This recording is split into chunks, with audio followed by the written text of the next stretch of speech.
The main topic of concern this week, for the practical-minded at least, is this. Does the American air traffic control system still work? And if it isn't working, who's to blame?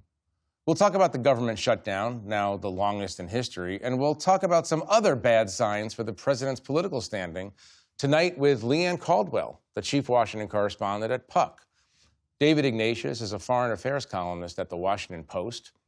Mark Leibovich is a staff writer at The Atlantic. And Jeff Zeleny is the chief national affairs correspondent for CNN. Chief. Be careful the way you address him. Thank you all for being here. Leanne, let me start with you. So America, our country, is the world's sole remaining superpower. It can project force into any corner of the world. It has the world's largest economy. But we can't seem to get people to work in the air traffic control system, so the flights are being canceled left and right. I guess this is because the government doesn't work. But what I need to know from you is who to blame. Who do we blame? Well, that's a good question. If you ask the Democrats, it's the Republicans' fault. I'm asking you. If you ask the Republicans, it's the Democrats' fault. So I'm not going to put any blame, except for all of them are to blame, because the Democrats are absolutely right. Republicans control the three branches of government. They need at least 7 Democrats in order to get votes to fund the government, but the Republicans have not, until now, negotiated with Democrats to find those votes. The Democrats are bringing in a completely unrelated issue, this issue of health care, because they have no leverage at any other time in this government, because they have a president who will only work with Republicans. And so they are using this to try to make a point and to get Republicans to the table to negotiate on an issue that is important to them, and that's these Affordable Care Act subsidies. So now we're 38 days into a government shutdown.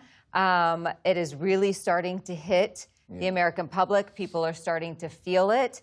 And, probably most impactfully are the people who can't afford food, who are on food stamps, the SNAP program.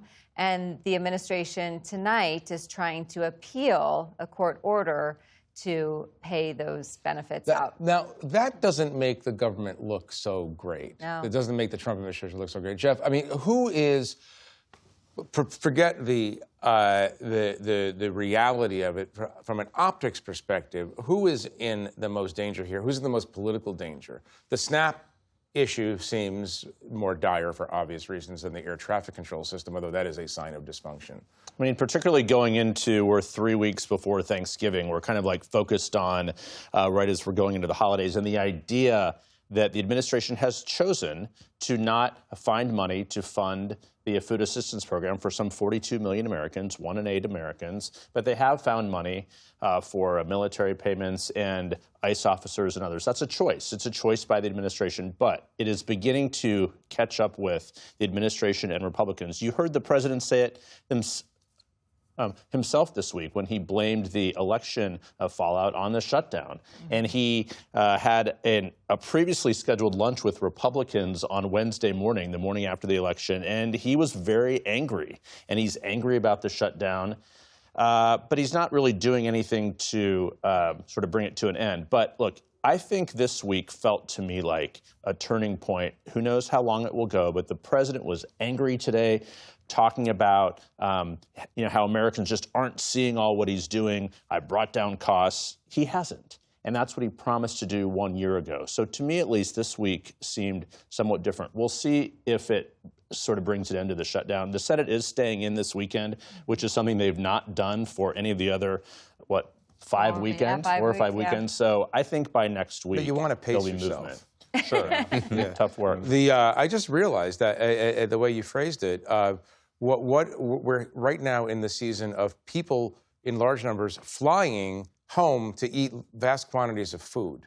And it's interesting that the SNAP is directly affecting people's ability to eat, and to fly home. And to fly home. I mean, that doesn't make the people in charge look very good. I mean, Mark, do you expect them to actually come to come to a conclusion soon on this, now that the president seems to be seized by the idea that this is not good for him? I mean, not necessarily. I mean, one, Democrats seem to be much more dug in than they were before Tuesday. I mean, I think they seem emboldened by Tuesday's elections, which Democrats did very well in. Also, I mean, Trump might be angry and frustrated, and he might be telling Republicans this, but it's not like he's coming to this from a place of humility. Maybe we should back off on A, B, or C. No, he's doubling down. He's saying, no, let's kill the filibuster, which is a complete non-starter. So it seems like wasted energy at this point, and also something that's counterproductive within the Republican Party. David, you watched Washington for quite a while.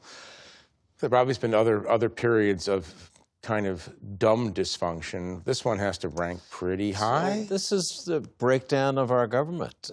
This shutdown stretching toward 2 months, heading toward Thanksgiving when everybody wants to fly home. Our air traffic system is having to slow down. You want to say is on the verge of beginning to break. And I worry that the Democrats' effort, as Leanne said, to try to make a point, the point that they're trying to make is through causing pain for the people by holding fast and showing that Trump is refusing to make concessions on health care.